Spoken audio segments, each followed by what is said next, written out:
네가 예수야?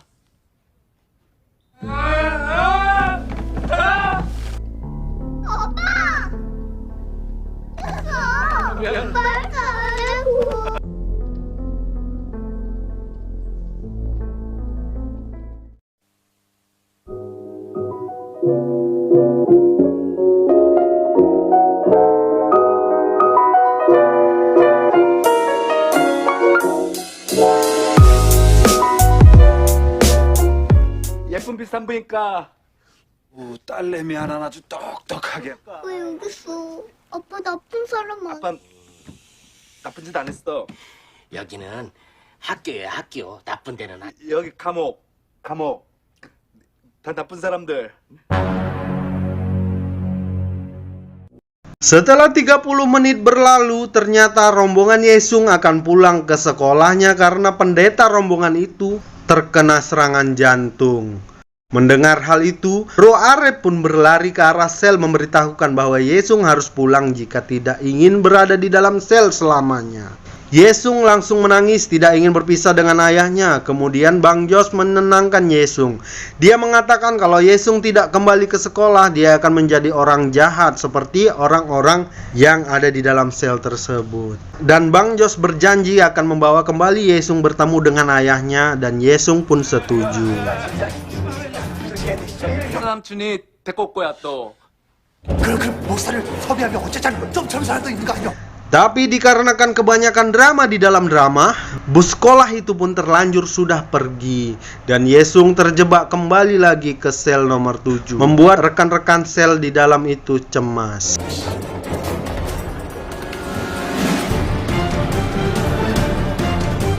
Para penghuni sel nomor 7 berencana memulangkan Yesung 2 hari ke depan karena Napi mendapatkan informasi bahwa ada acara keagamaan lagi di dalam penjara.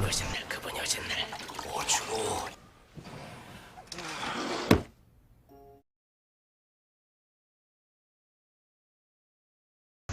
Dua hari kemudian, dengan rencana yang matang, Bang Jos membawa Yesung dengan troli yang ditutup kain ke acara keagamaan tersebut.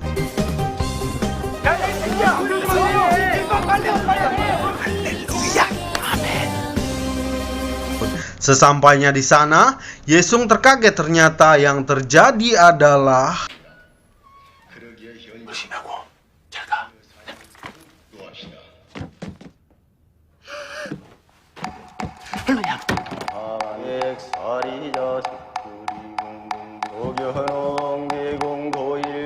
tanpa banyak basa-basi lagi, Bang Jos pun langsung membawa kembali Yesung ke dalam sel dan memukuli napi yang tidak bisa membedakan antara Yesus dan Buddha.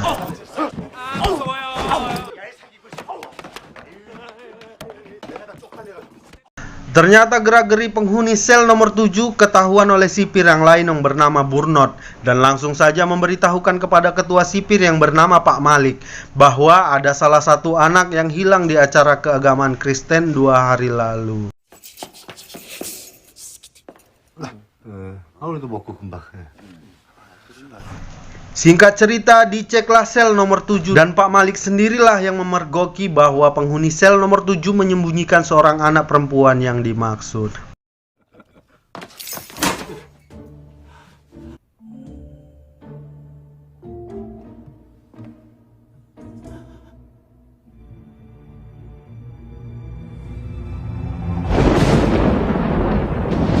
Pak Malik pun lalu mengamuk dan menghukum semua penghuni penjara, dan hukuman terberat pun jatuh kepada ayah dan menyeretnya ke tempat pengasingan sendiri.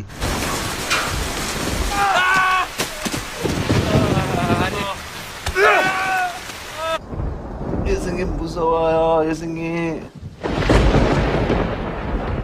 예승아. Tetapi di malam itu ada seorang tahanan yang kita sebut saja Bedul memberontak dengan membakar sel tahanannya. Para sipir mengeluarkan semua tahanan ke tengah lapangan, tidak terkecuali ayah yang terikat dengan tali.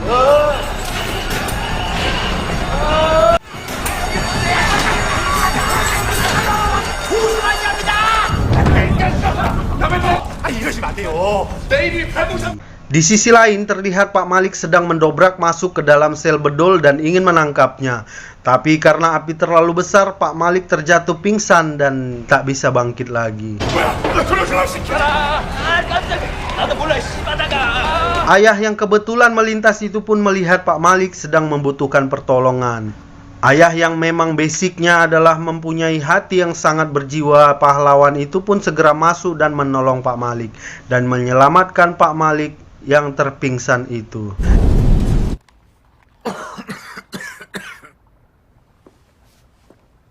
Di dalam puskesmas, perawat menceritakan ayah menangis meminta pertolongan agar Pak Malik diselamatkan. Meskipun ayah sendiri juga samanya membutuhkan pertolongan. Pak Malik yang tadinya kejam dan suka KDRT itu pun menjadi melemah dan berpikir, apakah orang baik seperti ini akan membunuh anak kecil? Terus, aku harus jawab apa? Klik. Skin pun berpindah ke Yesung yang sedang diinterogasi Bu Guru cantik. Bu Guru khawatir terhadap Yesung karena Yesung memberitahukan alamat rumah yang tidak berpenghuni. Kemudian Yesung menanyakan apakah Ibu Guru memiliki KTP. Bu Guru bingung, saya pun bingung. Apakah kalian bingung? Berarti kalian bukan golongan kami. 있죠? 신분증? Ternyata Yesung mengajak Bu Guru membesuk ayahnya yang ada di penjara. Dan untungnya di penjara Korea itu nggak pakai uang pintu masuk. 처음 뵙겠습니다. 저는 안녕하세요. 안녕하세요. Di situ terjadi percakapan emosional antara ayah dan anak, membuat siapapun terharu dan terheran. 계란도 넣고. 오케이. 오케이. 아빠. 엄마 갖고 와. 아빠. 열밥. 예순아. 뭐야? 아빠도 밥 많이 먹어. 예순아. Keesokan harinya ternyata Yesung sedikit pilek dan dirawat di puskesmas terdekat. Pak Malik dengan besar hati menjenguk Yesung yang sedang dirawat inap di puskesmas Mulia Harapan. 지금 병원에 있다는데요. 같이 잡아가시면 안 돼요?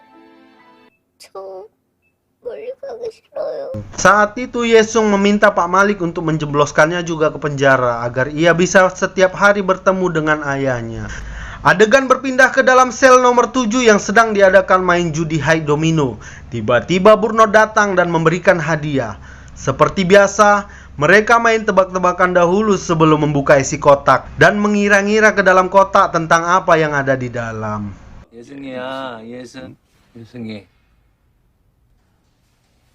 무슨 날이라고 떡을 다 주시고 그러실까? 아, 소장님 연수가셨다고? Ternyata isinya adalah Yesung yang tadi katanya sakit, tapi pas dibawa ke hadapan ayahnya dia terlihat sehat-sehat aja tuh.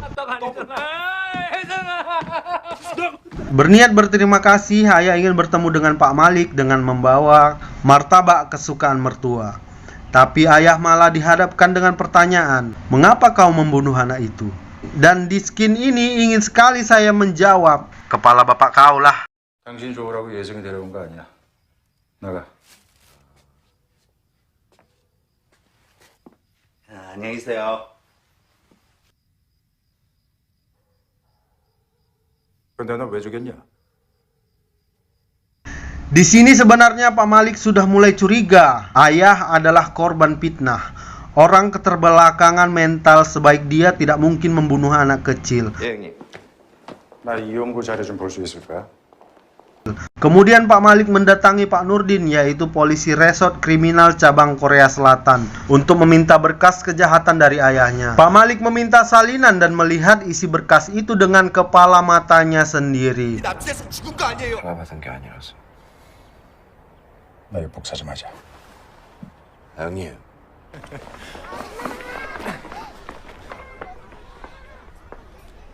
Skin yang berikut ini memperlihatkan kejadian sebenarnya yang bukan dari mulut suujon ibu-ibu kemarin. Karena waktu itu musim dingin, anak itu terpleset dan terjatuh. Kemudian ada seekor batu menimpa kepalanya sendiri hingga ia meninggal.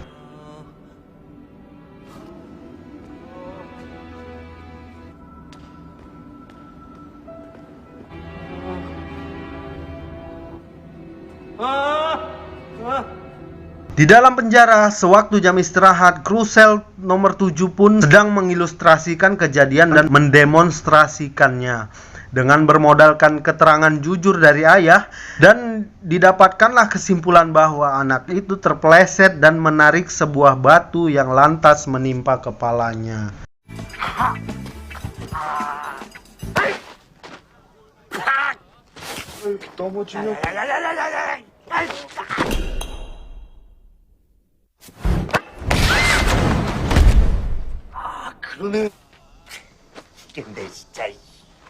Skin berpindah ke masa Yesung yang sudah dewasa lagi, yaitu skin yang diperlihatkan di awal mula film. Ternyata persidangan itu sedang mengusahakan pembersihan nama Lee Yong-gu yang sudah tiada. Persidangan itu dihadiri oleh Yesung anaknya sendiri, Pak Malik, dan rekan-rekan sel nomor 7 semuanya. 사기동가 7범이시네요. 이해했습니다. 과거사를 재판에 이용하고 있습니다. Persidangan berlangsung alot karena saksi-saksi dari Lee Yong-gu semuanya mantan residivis yang kesaksiannya masih belum bisa dipercaya.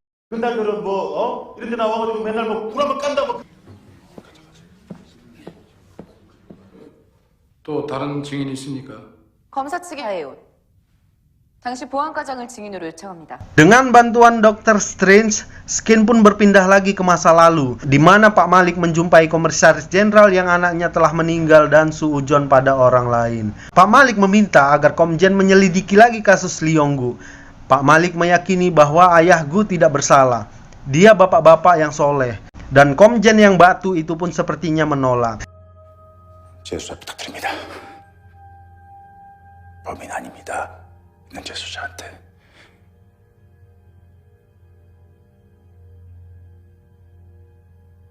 이렇습니다. 아빠, 그냥 삼촌들이 써준 대로 읽어. Di sisi lain, ayah di dalam sel belajar bagaimana cara membela diri di persidangan agar dia bisa terlepas dari hukuman penghilangan nyawa secara paksa tersebut. 기억이 나지 않으면 최지영양을 먼저 허리띠를 풀러. 혈액순환을 돕는다. Dia tekun belajar siang, malam, pagi, sore, zuhur, asar, maghrib, sampai lupa sholat. 벽돌이 셀러문 가방도 사주고 주작된 진수 경찰 아저씨가 때렸어요 무섭게. Dan dia berhasil menghafal semua pembelaan yang akan dibacakan di depan hakim. Tetapi bangsatnya, Komjen nampaknya mengirimkan pengacara pilihannya untuk mempengaruhi otak ayah agar mau mengakui perbuatan yang tidak ia lakukan. 이거 맛있어요, 자유시간. 당신 딸이 때문에 그 사람이 지금 제정신이 아니야. 당신 딸 예승. Tetapi Pak Malik mengingatkan kembali agar ayah Gu tetap fokus untuk membacakan pembelaannya yang agar bisa kembali ke rumah. Bertemu dengan Yesung, anak semata wayang, dan kini Pak Malik udah tobat. 아닙니다. 이래도 범인입니까? 집에 가야 돼요 집에. 그래. 갈 수 있어. 걱정하지 마. 알았지? 네. 정신 똑바로 차려야 돼. Di dalam persidangan, ayah sedang ditimpa pertanyaan yang mengintimidasi dari kuasa hukum Komjen dan tidak fokus karena sebelumnya dia diancam agar mau mengakui perbuatannya jika ingin Yesung selamat. Dengan berat hati, ayah mengakui perbuatan yang tidak diperbuatnya. Pak Malik tampak kaget, apalagi saya, dan saya yakin Anda juga kaget. 예승이가 산다고 뭔 말인지 알지? 납치한 사실이 달게 받아. 벽돌로 내리친 사실이 있죠. 다시 한번 묻겠습니다. 최지영 내가 똑같이 만들어준다.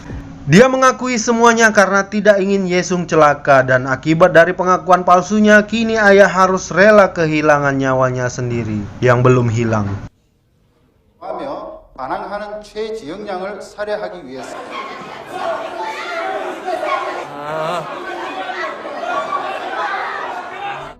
Dan di sini sudah tidak ada yang bisa saya ceritakan. Biarkan saya menangis selama 2 jam. 맞아요. 내가 그랬어요. 내가. 맞아요. 이용구, 너 무슨 소리야? 내가 죽였어요. 내가. 이용구 미쳤어! 네가 나 때문에 죽었어요. 미안하. 정신 차려 임마!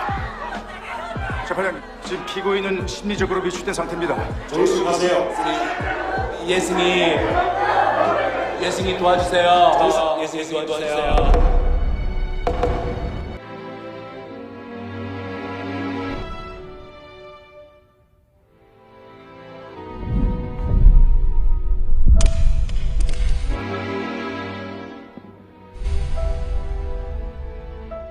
당신 사형을 선고한 원심을 확정한다.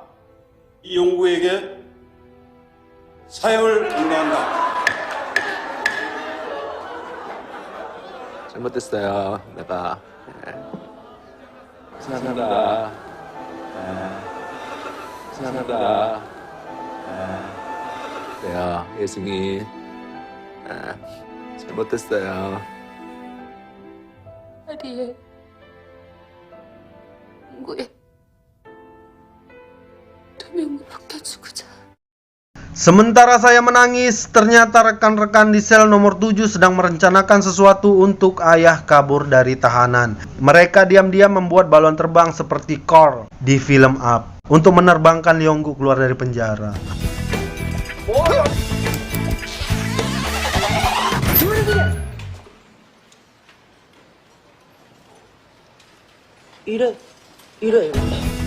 Rencana balon terbang dimulai dari sebuah grup nyanyi dari sekolah Yesung yang mengadakan acara di dalam penjara.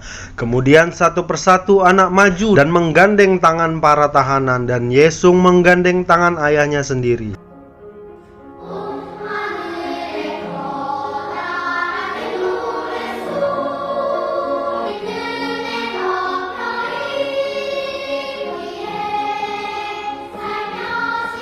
Perlahan Yesung dan ayahnya keluar ruangan, dan di luar sudah disiapkan balon terbang untuk kabur.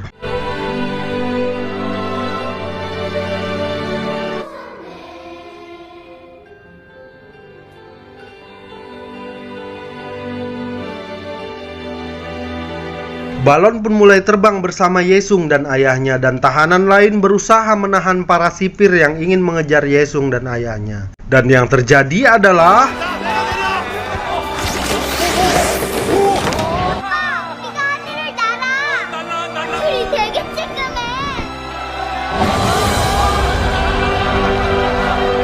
ya, balonnya tersangkut di tiang jemuran Bu Atun. Siapa lagi yang naruh situ?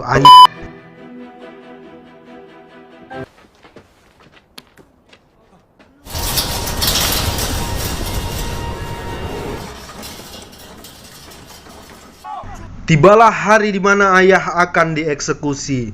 Tiada satupun yang dapat menghalangi, dan ayah tidak bisa membela diri. Ayah menerima hukumannya, dan di hari perpisahan itu semuanya tampak bersedih. 예승이 혼자서 잘 갈 수 있지? 같이 못 가도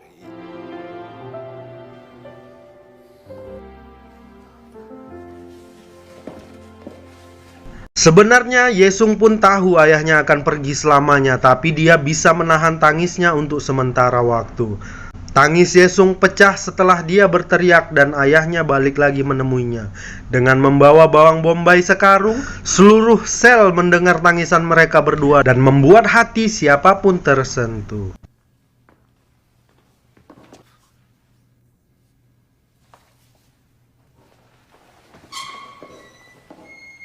예승이 안녕. 아빠, 잘 가.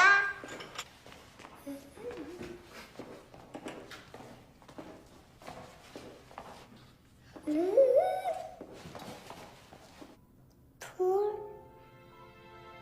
셋. 아빠! 아빠!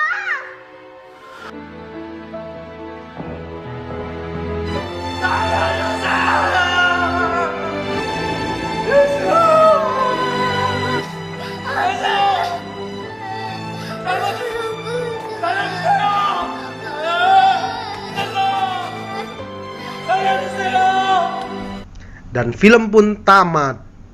ending yang cukup membabikan. Pesan yang bisa kita ambil dari video ini adalah janganlah kalian memaksakan suatu kehendak yang tidak bisa atau tidak mampu kalian beli, yang ujung-ujungnya akan berakhir di tangan pinjol.